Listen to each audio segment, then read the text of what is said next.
Right మరో breaking news చూస్తున్నాం. మస్తాన్ సాయిని నార్సింగ్ పోలీసులు కస్టడీకి తీసుకొనున్నారు. మస్తాన్ సాయిని పోలీసుల కస్టడీకి కోర్టు అనుమతించడంతో చెంచల్గూడ జైలు నుంచి అతనిని కస్టడీకి తీసుకొనున్నారు.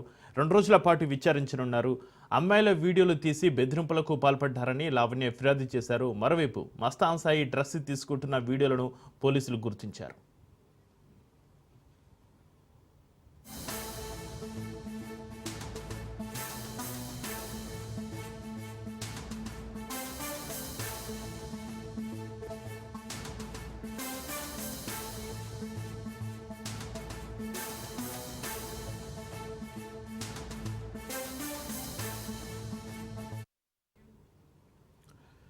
మస్తాన్ సాయిని నార్సింగ్ పోలీసులు కస్టడీకి తీసుకొనున్నారు.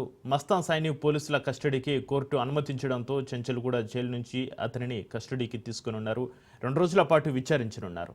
అమ్మాయిల వీడియోలు తీసి బెదిరింపులకు పాల్పడ్డారని లావణ్య ఫిర్యాదు చేశారు. మరోవైపు మస్తాన్ సాయి డ్రగ్స్ తీసుకుంటున్న వీడియోలను పోలీసులు గుర్తించారు.